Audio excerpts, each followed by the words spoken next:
Bueno, vamos a esperar unos minutillos a ver si a que se una todo el mundo. Bueno, de momento me voy presentando, aunque pongo aquí que soy Policarpo González del Valle, ya algunos se habrán dado cuenta de que no. Bueno, soy Álvaro Trigo, estoy en el departamento de marketing de Grupo Aire Limpio bueno, hoy la verdad es que tenemos un webinar muy interesante, ¿no? De los riesgos asociados al radón. El webinar lo va a impartir pues Paulino Pastor, director general de Ambisalud, y Marta González, que es la responsable de empresas de Ambisalud. Bueno, como siempre, la sesión que vamos a dar pues, se va a grabar y en un par de días, en 1 o 2 días, pues, os la haremos llegar al correo a aquellos que lo deseéis. Y bueno, como siempre, el tema de preguntas, bueno, primero Paulino y Marta darán este seminario. Podéis ir poniendo, mientras tanto, pues las preguntas en el chat o en el apartado de las preguntas y al final pues tendremos ese turno de ruegos y preguntas. Eh, por mi parte, yo creo que poco más que añadir, ¿no, Paulino? Os voy a dejar, ¿vale? Para que compartas pantalla y empecemos ya el seminario. A ver. Ahí está. Vale. Vale, ¿se ve la presentación? Sí, se ve, se ve. Ahí, perdón.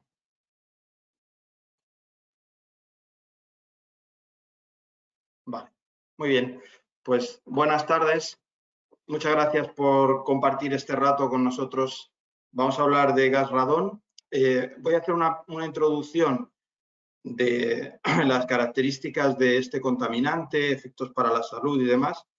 Esta presentación es similar a la que hicimos en un webinar anterior cuando salió la directiva europea de protección frente a riesgos de radiaciones, pero bueno, como hace ya tiempo, pues recordamos, si alguno ya asistió, pues le sonará familiar, nos servirá de recordatorio.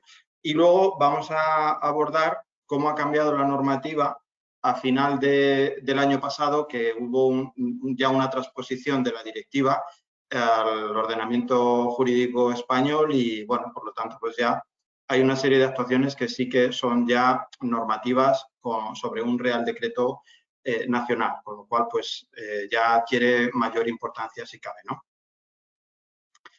Bueno, lo primero, como digo, vamos a hacer una introducción teórica de lo que es el radón, de dónde proviene, qué es lo que pasa cuando estamos expuestos a concentraciones elevadas, unas breves reseñas de cómo se puede medir y qué concentraciones son importantes, y luego ya analizamos la normativa con un poquito más de detalle y unas breves pinceladas de cómo controlar el riesgo, que bueno, no es un tema que hagamos en Ambisalud. En Ambisalud somos simplemente consultores. Por eso daremos unas pinceladas, aunque no es nuestra principal especialidad. El radón es un gas. Dentro de toda la progenie del uranio, es el único elemento que sale en formato gas. Todo lo demás son sólidos. Es un gas noble, como si recordamos la tabla periódica de los elementos, pues está en el grupo de los gases nobles y es el más pesado de todos ellos. Aquí vemos lo que llaman la progenie, toda la lista, digamos, de elementos químicos en los que se va convirtiendo el uranio a medida que sufre su proceso de emisión de radiación y cambio, porque va perdiendo neutrones.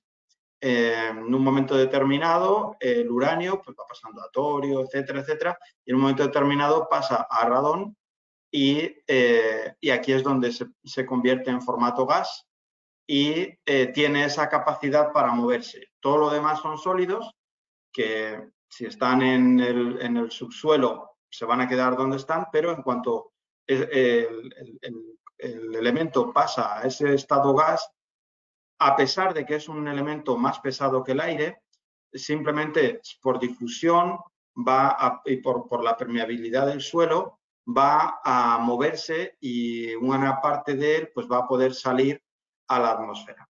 ¿De acuerdo? Hay diferentes tipos de radón, hay otros isótopos y demás, pero bueno, el que normalmente encontramos en la naturaleza es el radón 222. Como dice aquí, es el 80% de todo el radón ambiental y, curiosamente, es el responsable del 50% de la radiación que recibimos las personas, ¿no? Por el hecho de vivir en la Tierra. Bueno, como decía, es un gas más pesado que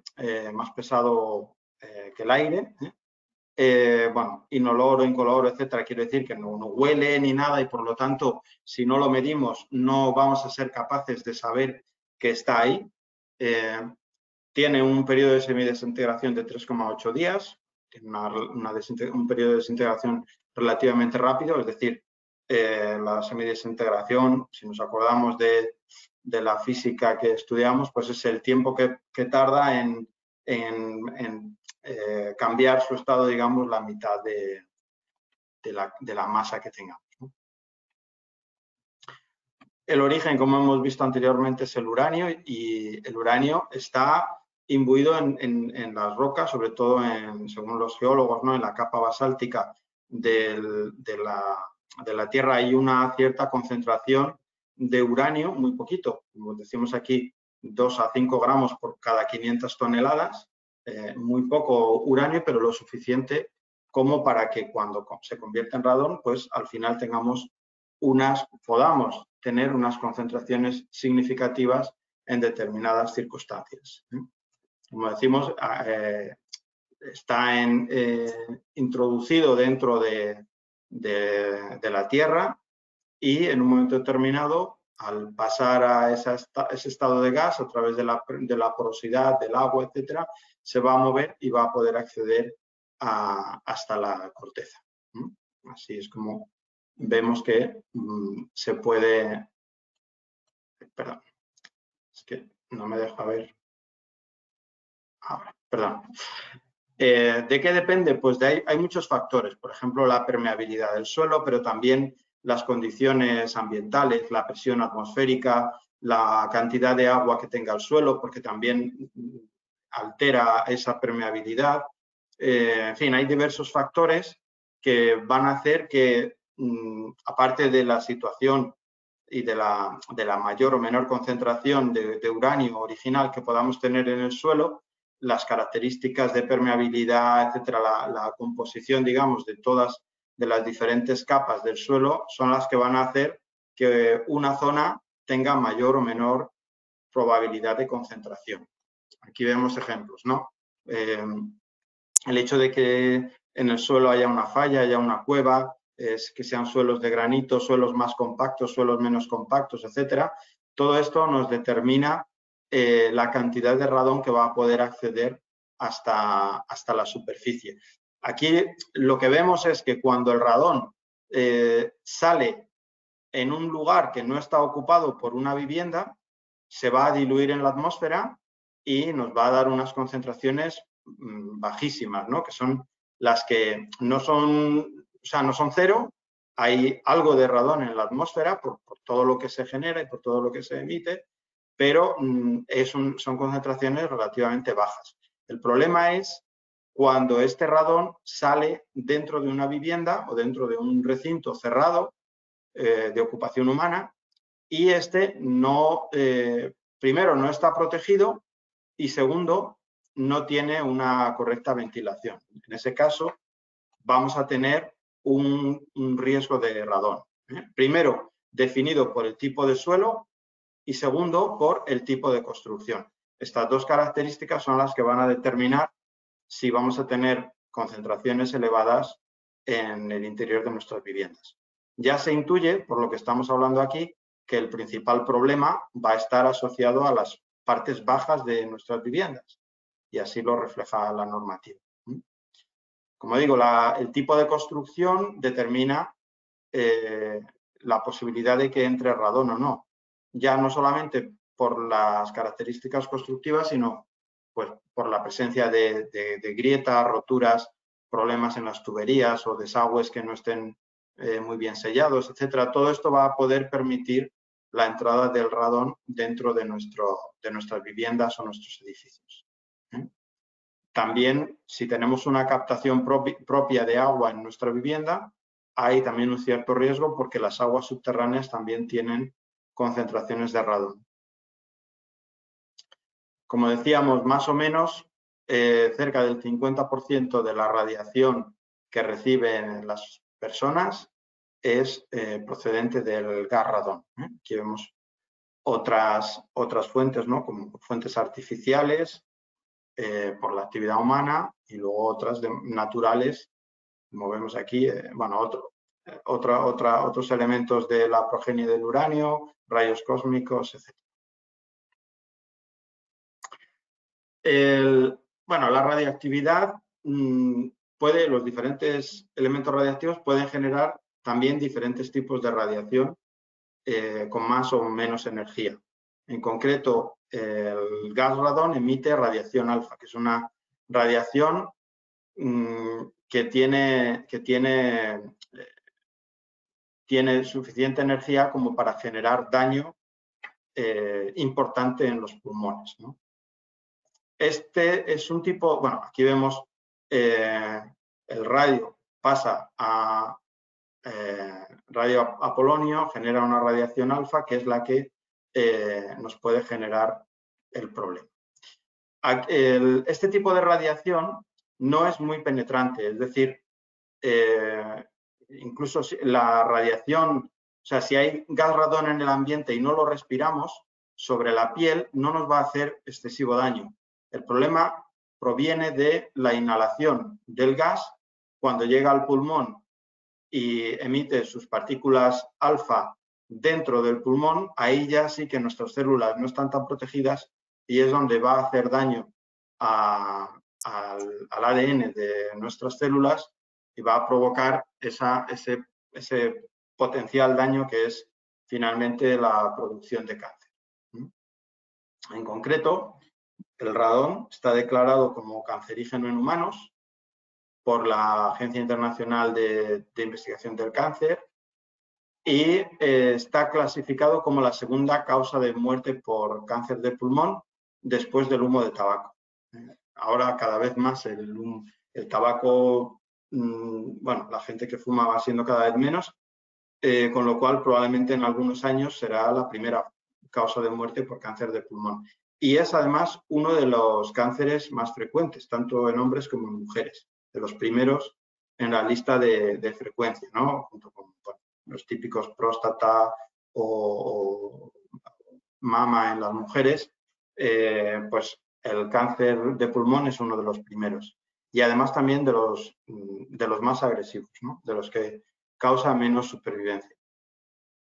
Históricamente, la primera vez que se detectó el cáncer de pulmón por gas radón fue en mineros y también lo que se ha observado en muchos estudios epidemiológicos es que la combinación de estar expuesto a niveles elevados de radón y fumar, pues produce un efecto sinérgico que incrementa muchísimo la probabilidad de contraer cáncer. Solamente a priori está demostrado que esa asociación con el cáncer de pulmón, pero también se sospecha algunos otros tipos de cánceres o de efectos como leucemia y demás. Lo que no está muy claro es si al beberlo también se produce algún tipo de efecto, o sea, al beberlo como decía antes, hay determinadas aguas subterráneas que también tienen una cierta concentración de radón. No está muy claro los efectos de ingerir ese agua con radón. Aquí vemos ejemplo en Estados Unidos, el número de cánceres que se producen, pues el cáncer de pulmón es el tercero, después de leucemia y linfoma. O sea, como decía antes, es uno de los cánceres más frecuentes, más comunes. La propia Unión Europea elaboró un código de conducta frente al cáncer y uno de los ítems que nos incorpora es una referencia explícita al radón, ¿no? Dice que comprobemos si en nuestras casas o en nuestros trabajos estamos expuestos a niveles elevados de radón. Y si es así, que tomemos alguna acción. Lo medimos en unas unidades que llamamos becquerelios por metro cúbico. Los becquerelios son la actividad de una cierta cantidad de material radiactivo en la que hay una descomposición de un núcleo por segundo. Es decir, o sea, sería el número de desintegraciones por segundo que se producen en un material radiactivo. Esta sería la definición. La forma en la que lo vamos a medir, bueno, hay varias metodologías, depende un poco del objetivo y de cómo queramos abordar la medición. Lo más habitual, lo más común suele ser unos detectores de tipo, como este que os pongo aquí, tipo AlphaTrack. Bueno, son unas láminas plásticas que en contacto con la radiación, o sea, con las partículas alfa, se van a ver unas señales microscópicas. Estas son mediciones de largo plazo, se suelen dejar mínimo una semana o otros que se ponen meses, entre 1 y 3 meses. Estas serían las marcas que deja al microscopio una de estas unidades en el plástico. Estas se cuentan y se hace una relación con el tiempo de exposición para saber los becquerelios metro cúbico a los que ha estado expuesto este elemento, ¿no? También se pueden hacer mediciones con carbón activado, que luego se analizan con cámaras de centelleo, y estas son para mediciones más cortas, entre 3 y 7 días. Y también se dispone de equipos de lectura directa, bueno, que pueden servir para hacer mediciones y tener una información instantánea.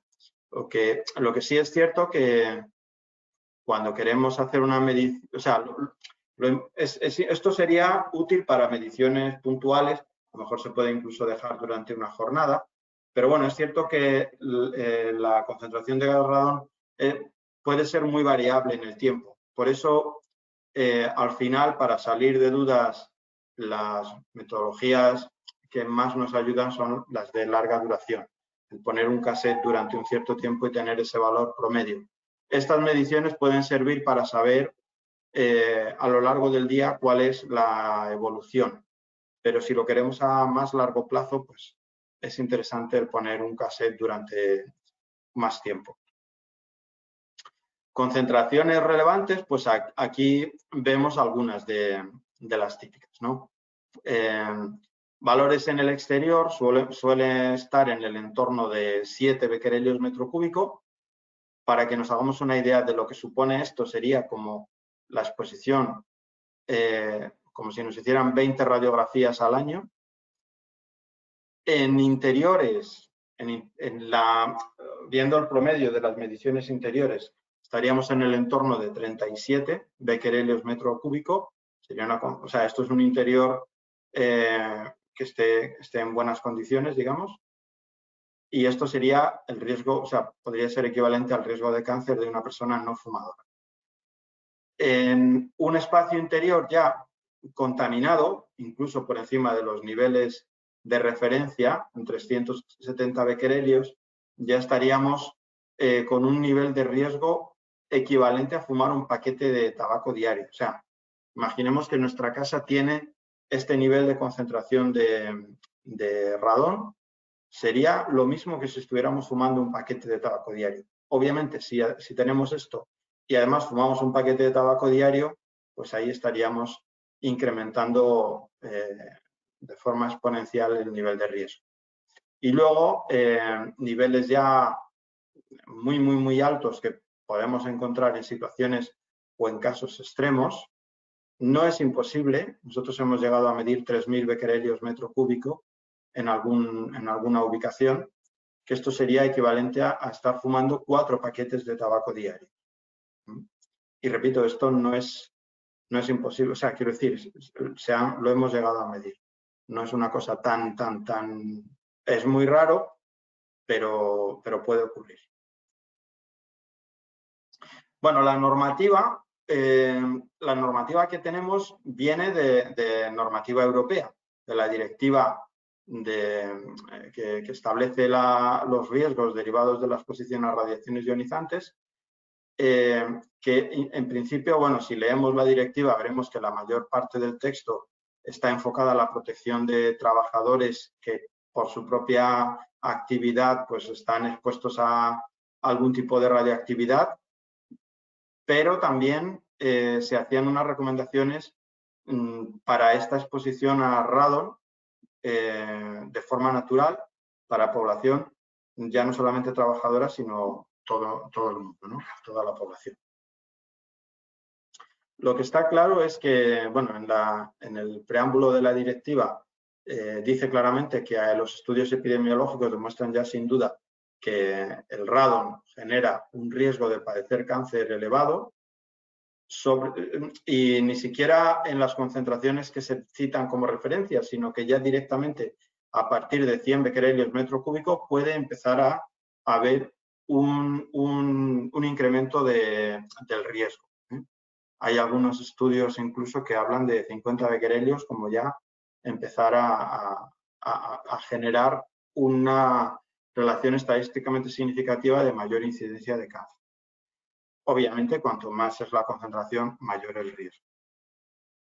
Por otra parte, también la Organización Mundial de la Salud, igual que cita para cualquier agente cancerígeno, pues al final, si el agente es cancerígeno, no hay concentración segura, porque por poco que, o sea, por pocos átomos o por pocas unidades de radón que entren en tu pulmón, cualquiera de ellas te puede producir el daño en las células.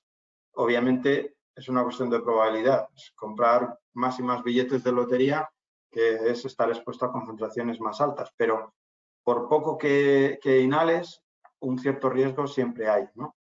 Más bajo o más alto en función de la concentración.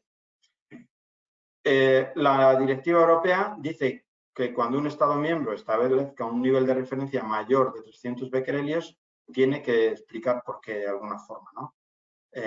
La normativa española ha adoptado directamente los 300 becquerelios. Es cierto que se ha retrasado un poco, 4 años más tarde del tiempo que correspondía, y bueno, se aprobó el 20 de diciembre del año pasado el Reglamento sobre protección frente a riesgos derivados de la exposición a radiaciones ionizantes, y el Real Decreto lo que incorpora son todas las obligaciones que tienen las empresas, tanto de aquellas que por su propia actividad o naturaleza o la ubicación del puesto de trabajo, por ejemplo, las minas, ¿no? Ya se supone que va a haber una cierta concentración de radón. Entonces, en esos casos es imprescindible que se tomen medidas, ¿no? Luego también el Real Decreto nos indica que se debe crear un comité encargado de redactar el Plan Nacional contra el Radón, aunque todavía no está en marcha. En teoría debería haberse puesto en marcha en el año 2018, pero bueno, aún estamos a la espera de que eso se ponga en marcha. La legislación, ¿qué es lo que nos dice? Bueno, pues nos habla de obligaciones de los empresarios, una metodología para la estimación del promedio de concentración de radón, y luego nos habla del Plan Nacional, que como decíamos, pues todavía estamos a la espera de que se elabore. Lo que nos dice, pues es lo que hablábamos del Plan Nacional, nos especifica los niveles límites y nos dice también algunas situaciones potenciales de exposición al gas radón. Aquí, bueno, perdón, me estoy quedando sin voz.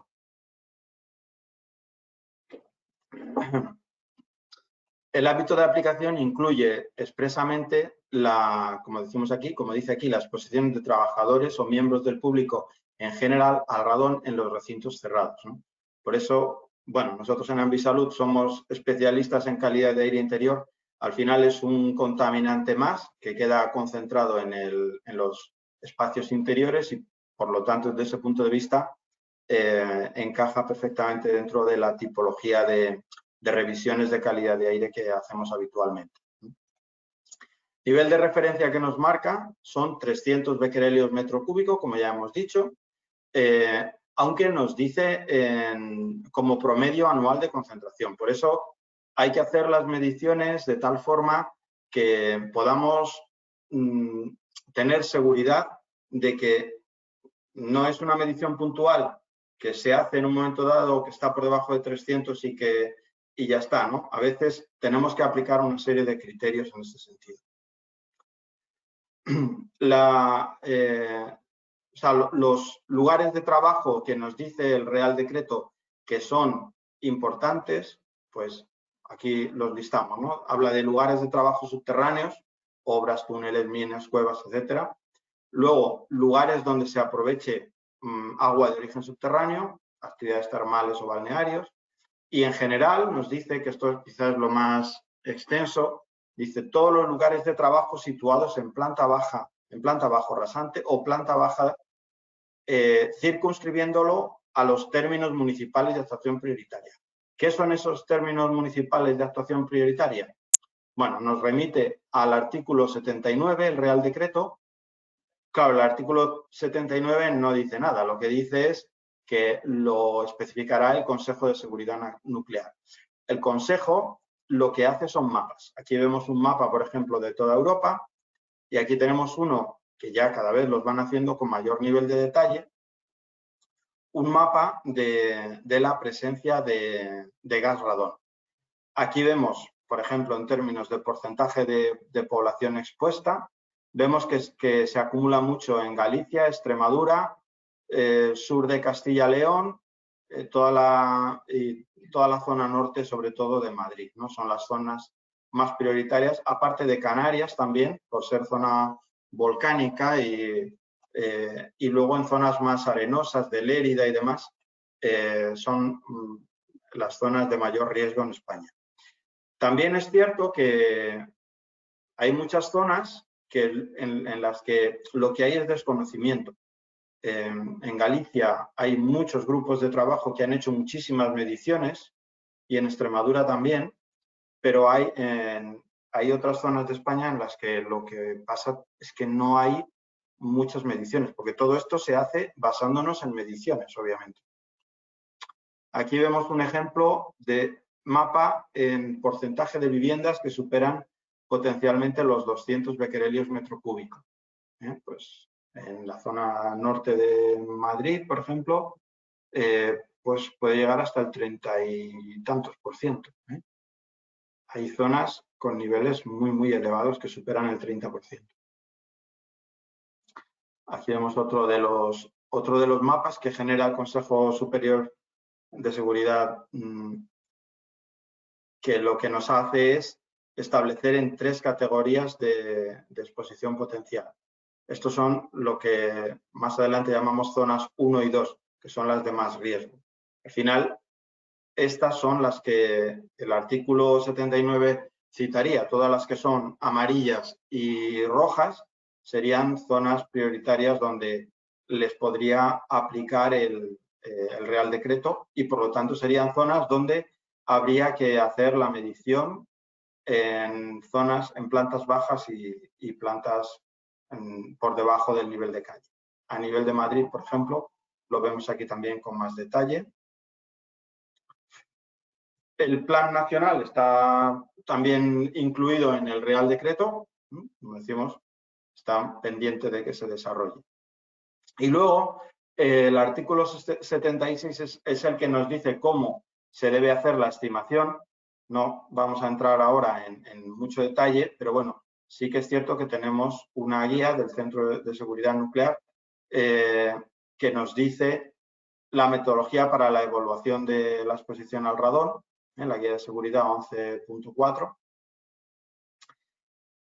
Y esta es la que nos va a servir de modelo, ¿no? Nos dice pues, que tendremos que hacer pues, lo lógico, ¿no? Planificar el estudio, realizar las mediciones y generar pues, un pequeño informe con expresión de resultados y, si fuera necesario, sería bueno en este mismo informe incluir medidas necesarias para reducir la exposición, ¿no? La propia guía hace la referencia, dice, si en el lugar de trabajo se han llevado ya a cabo estudios sobre la calidad del aire interior, los resultados pueden ser de gran utilidad, lógicamente, y por eso es muy importante el enfoque de una empresa especializada en calidad de aire interior, que vamos a hacer un buen análisis y un buen estudio de sistema de ventilación y demás, y en realidad al final todo está perfectamente relacionado, con lo cual las conclusiones pueden ser mucho más potentes.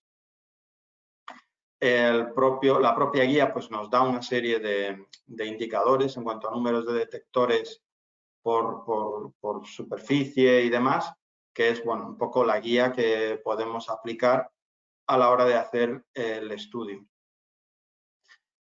Por último, como comentaba antes, la guía nos dice que en caso de ser necesario, es decir, si estamos por encima de 300 becquerelios metro cúbico o aún estando, vamos a decir, a 250, esto no es una barrera estricta.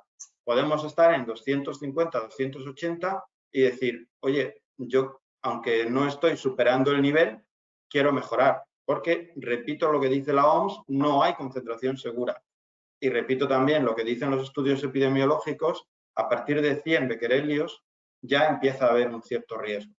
Entonces, es bueno que en el caso de que tengamos concentraciones mínimamente relevantes, que nos planteemos algún tipo de actuación. Para plantear actuaciones, lo primero, pensemos cómo entra el gas radón en las viviendas o en los edificios. Ya hemos dicho antes que entra desde el suelo, no solo desde el suelo, es decir, si imaginemos que esto fuera una vivienda con 3, 4 sótanos a varias alturas, pues lo ideal es medir en todos los sótanos, porque a veces se mide solo en el más bajo, pero si también, aunque lo de más abajo esté perfectamente sellado, puede entrar a través de las paredes. Por lo tanto, es bueno medir a todas las alturas que estén por debajo del suelo y en la planta baja. Todas esas mediciones nos van a dar información relevante. El Código Técnico de la Edificación ya incluye, también desde hace unos años, incluyó las características de la construcción para protegernos frente al radón. Y bueno, al final lo que nos dice son este tipo de posibilidades. Barreras de protección, que son a veces simplemente láminas de polietileno que se ponen en la planta, o sea, en la base del edificio, cámaras ventiladas, el dejar un hueco entre o sea, que no haya un contacto directo entre el forjado y el suelo de soporte, depresurizar el terreno. A veces se puede hacer un híbrido de cámara de aire ventilada depresurizada, metiendo un pequeño ventilador que nos mantenga esta cámara de aire en depresión, o mejora de la ventilación general. La mejora de la ventilación general hay que tener cuidado porque a veces si basamos esta mejora en extracción podemos llegar a crear el problema inverso. Hay casos en los que se ha detectado este tipo de problemática, que al aspirar generamos una depresión. Bueno, lo que se veía aquí, si creamos depresión, entra aire, pero también podemos estar induciendo la entrada de gas desde las partes bajas. Por eso, una opción híbrida, la típica que se usa, por ejemplo, en Estados Unidos, es algo de este tipo. Un elemento de aspiración y una protección plástica de polietileno o algo de este tipo. Aquí vemos también ejemplos de cómo se colocan los conductos de aspiración sobre un relleno de grava, por ejemplo, y esto mantiene constantemente en depresión las partes de contacto entre el interior de la vivienda y el suelo. Con lo cual, vamos a mantener un nivel muy seguro. Esta es la típica estructura que se utiliza en las casas de Estados Unidos. aquí vemos, bueno, dice identificar para evitar usos correctos al identificar los conductos de radón, ¿no? Incluso los americanos recomiendan el poner un sistema que nos sirva para saber siempre que estamos depresurizando correctamente. El ventilador fuera de las zonas ocupadas, porque los conductos no son totalmente estancos. Y bueno, como conclusión por mi parte, y ya le voy a dejar paso a Marta, pues tener en cuenta que el gas radón está en todas partes, en mayor o menor concentración, que es la segunda causa de muerte por cáncer de pulmón, que no lo vamos a oler, no vamos a ser capaces de saber si está allí o no, más que al cabo de muchos años que nos digan que hemos contraído un cáncer de pulmón. Por lo tanto, la única forma de prevenir es medir.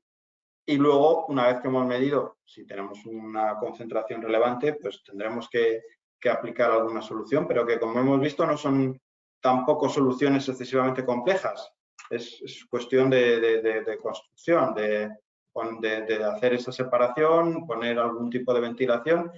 Los sótanos, si se quiere proteger por ventilación, pues meter impulsión y extracción e intentar sellar todo lo que se puede la parte en contacto con terreno. Esta sería un poco las conclusiones más importantes. Y le dejo paso a mi compañera.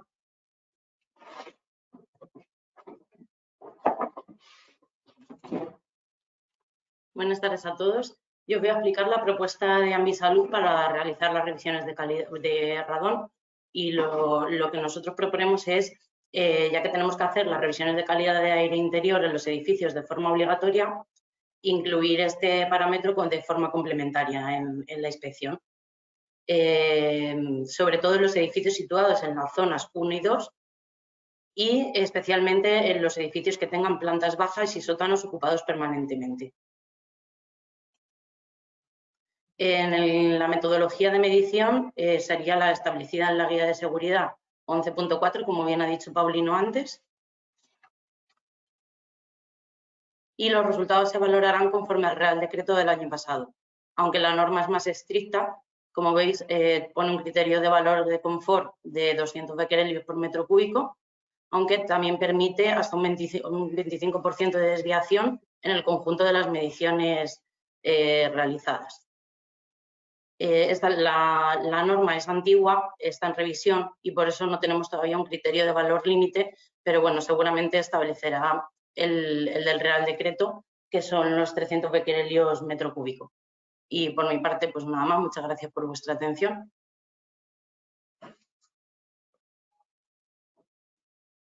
Bueno, muchísimas gracias, Paulino y Marta. Yo os voy a decir, bueno, han hecho alguna pregunta, ¿vale? Bueno, a ver. Vale, Antonio Pulido ha preguntado si una poliurea se puede considerar una barrera. Una poliurea, ¿en qué? Es que no estoy muy seguro en qué formato se aplica. Si o sea, lo que se suele poner son láminas de polietileno, o sea, directamente un plástico con un gramaje elevado. La verdad es que no estoy muy seguro de si poliurea sería una opción. Habría que chequearlo. Que nos deje su correo electrónico y se lo chequeamos para confirmar. Ahora mismo, Vale, la verdad es que perfecto. no le puedo asegurar. Que nos escriba, sí, perfecto, nos deje su correo electrónico, que nos escriba a nosotros, al mail, y el día que mandemos esta sesión, pues mandamos también la respuesta para todos. Perfecto. Vale, por aquí preguntan también si, bueno, sí, si la sesión, que les gustaría tener la sesión. Y bueno, en principio no hay más preguntas. Ha estado, parece ser Paulino y Marta, que ha estado todo bastante claro, ha quedado todo bastante claro. Muy bien. Vale, bueno, como ya he dicho, en un par de días, pues todos recibiréis esta sesión grabada. Muy ¿Vale? bien. Así que muchísimas gracias a los dos por por este webinar. Y bueno, por mi parte, nos vemos en el siguiente. Muy bien. Gracias. Vale, gracias.